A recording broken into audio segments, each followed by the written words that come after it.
Hello everybody, welcome back to my YouTube channel. Mahatandav की series में आपका स्वागत है। आज डिस्कस होना है pharmaceutics D pharma first year के इम्पोर्टेंट टॉपिक्स।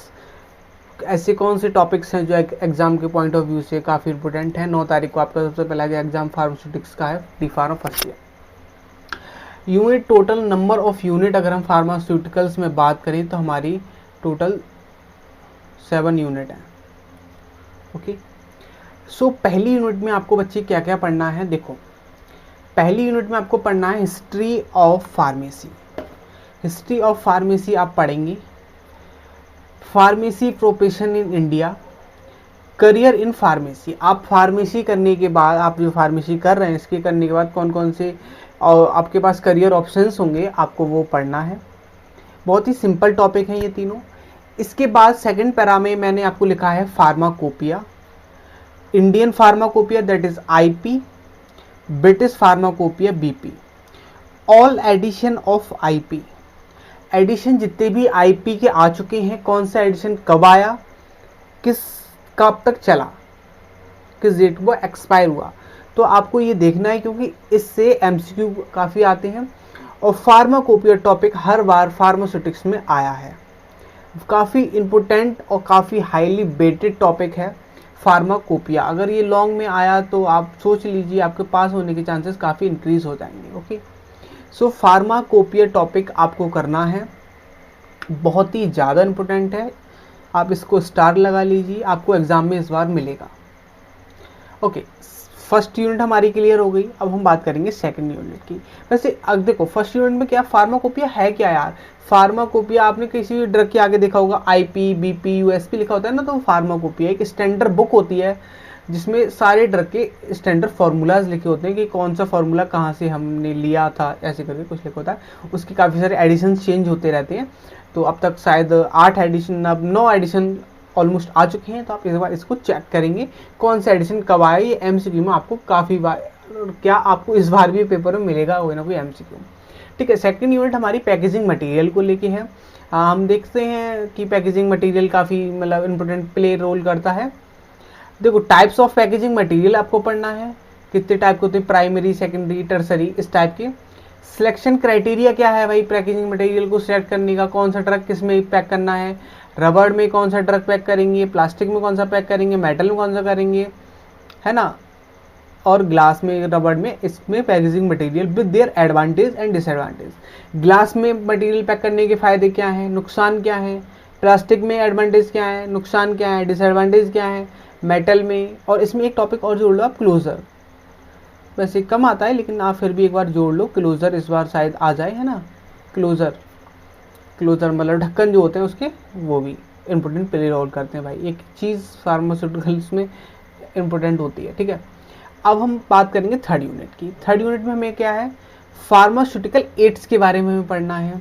जैसे कि आपने कलरिंग एजेंट हो गया हमारा, फ्लेवरिंग एजेंट हो गया, स्वीटिंग एजेंट हो गया। बहुत सारे ड्रग खाने कड़वे होते हैं तो उनके ऊपर कोटिंग कर दी जाती है, शुगर कोटेड, इस टाइप की। तो वो सारे टॉपिक्स हमें इसमें थर्ड यूनिट में पढ़ने हैं। इसके बाद प्रिजर्वेटिव्स। प्रिजर्वेटिव्स क्या होते हैं भाई, टाइप्स, और इनके एक एक दो दो एग्जांपल यूजेस आप पढ़ सकते हो। प्रिजर्वेटिव्स क्या है, कोई चीज़, कोई ड्रग हमने बनाया, उसको लंबे टाइम तक स्टोर करना है तो कब किसका यूज़ करेंगे, प्रिजर्वेटिव्स का यूज़ करेंगे। ह्यूमन बॉडी रखने के लिए किसका यूज़ किया जाता है, फॉर्मेलिन का यूज़ किया जाता है भाई, यही चीज़ें हैं। और फोर्थ यूनिट और फिफ्थ यूनिट तो भाई बहुत इंपॉर्टेंट है। इसमें देखो, ये आपको इसमें ना काफ़ी चीज़ें पढ़नी है। बॉल मिल, हैमर मिल, इन दोनों में से कोई एक मिल हर बार आता है भाई, इस बार भी आएगा, हर बार आता है। तो उसकी आपको पढ़ना क्या, आपको देखो सबसे पहले उसकी डेफिनेशन देनी है, हेडिंग डालना आप अच्छे से, हैव डेफिनेशन, प्रिंसिपल, उसके यूजेस क्या क्या है, प्रिंसिपल क्या है मतलब उसका वो किस पे यूज, किस सिद्धांत पे चलती है भाई, कंस्ट्रक्शन उसमें क्या क्या लगा होता है, उसमें बॉल मिल में बॉल्स पड़ी हुई होती हैं, हैमर में हैमर लगे हुए होते हैं भाई, वर्किंग, मतलब इन चीज़ें, ये टॉपिक एक एक करके आप डाल के आओगे, बहुत मस्त करके लिख के आओगे भाई, एग्जामिनर पूरे में से पूरे नंबर देगा। साइज सेपरेशन, भाई साइज सेपरेशन हम करते क्यों, ये भी आपको पढ़ना है ना। साइज रिडक्शन क्यों करते हैं, साइज सेपरेशन क्यों करते हैं भाई। अब ये तो नहीं है पैरासीटामोल का 1 किलो का अगर डिब्बा है तो पूरा 1 किलो का डिब्बा और में से टुकड़े काट के दे देंगे हम, इसलिए हमें साइज सेपरेशन करना पड़ता है। साइज सेपरेशन के लिए हमारे पास साइक्लोन सेपरेटर होते हैं, सीप्स होती हैं, स्टैंडर्ड ऑफ शीप्स, ये टॉपिक बहुत इंपॉर्टेंट है भाई। सीप्स और स्टैंडर्ड ऑफ सीप्स, 4-5 टाइप की सीप्स होती है ना, ये मिलेगा भाई, इसको स्टार लगा लो आप। सीप्स और स्टैंडर्ड ऑफ सीप्स, double cone blender, turbine mixture, ये ना ऑलमोस्ट सिंपल है। जैसे मिक्स, आपको ये तो इतना पता होना चाहिए भाई कि डबल कोन ब्लेंडर मिक्सिंग में काम आता है, बॉल मिल साइज रिडक्शन में काम आता है, साइक्लोन सेपरेटर साइज सेपरेशन में काम आता है। इतनी चीज़ें तो आपको पता होनी चाहिए ना, और उसके बारे में आप थोड़ा बहुत पढ़ेंगे ना भाई, बहुत अच्छे से हो जाएगा। Filter, theory of filter, membrane filter, glass filter, ये इतना इम्पोर्टेंट नहीं है। बेड ड्रायर, बेड ड्रायर भाई एक बार पढ़ लेना आप, bed dryer. Extraction, definition, classification method. तो इसमें देखो, इसको 4th यूनिट आपको क्या क्या पढ़ना है। देखो बॉल मिल, हैमर मिल, पहले तो आपको सारी मशीनें का ये पता होना चाहिए कि कौन सी मशीन कहाँ काम आ रही है, साइज रिडक्शन में कौन कौन सी काम आ रही है, साइज सेपरेशन में, और इन सबका प्रिंसिपल याद होना चाहिए। जैसे 3 नंबर पूछ लेते कभी कभी कि बॉल मिल का केवल प्रिंसिपल लिख दो भाई, स्ट्रक्चर बना दो, तो आपको ये चीज़ आनी चाहिए। और सीव वाला क्वेश्चन काफ़ी इंपॉर्टेंट है, ये वाला सीव और स्टैंडर्ड ऑफ सीव बहुत इंपॉर्टेंट है भाई। उसके बाद आगे देखो क्या है, टैबलेट्स के बारे में पढ़ना है आपको। ये तो आपको पढ़ते हुए भी अच्छा लगता होगा ना।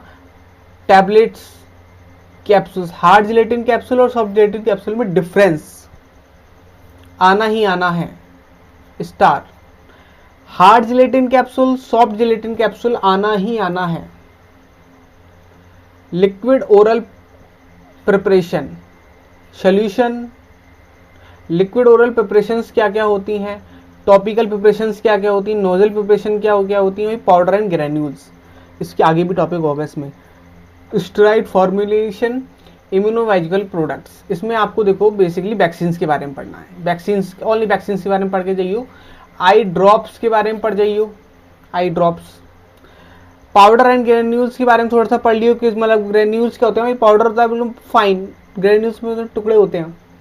Nozzle preparation, year preparation, topical में ऑइंटमेंट, क्रीम, पेस्ट, ये सब आता है ना, सपोर्टरीज, ये सब पढ़ के जाना है।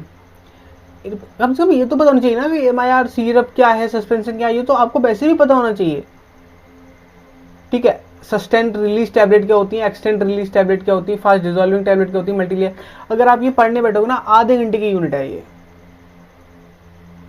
समझ में आ रहा है ना, आधे घंटे की यूनिट है भाई केवल ये। आप इसको अगर अच्छे से करके जाओगे तो मुझे नहीं लगता इसमें से कुछ भी आपको समझ में वाला।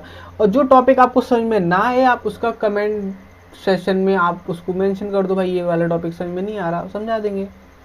इमल्सन और सस्पेंशन में डिफरेंस आना ही आना है, इमल्सन और सस्पेंशन में डिफरेंस।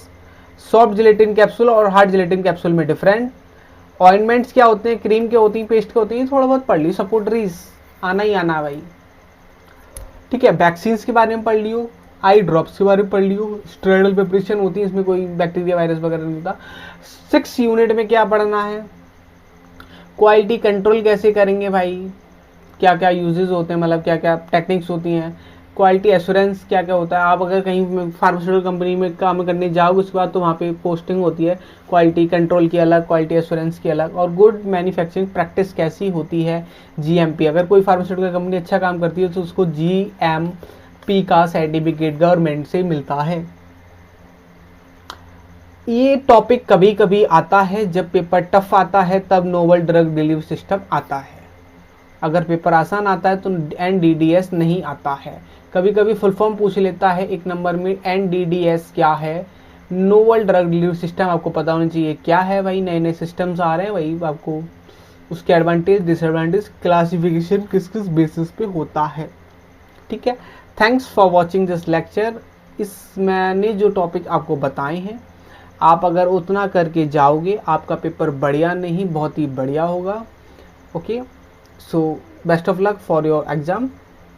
तब तक लिए अपना ख्याल रखेंगे। Thank you, have a nice day.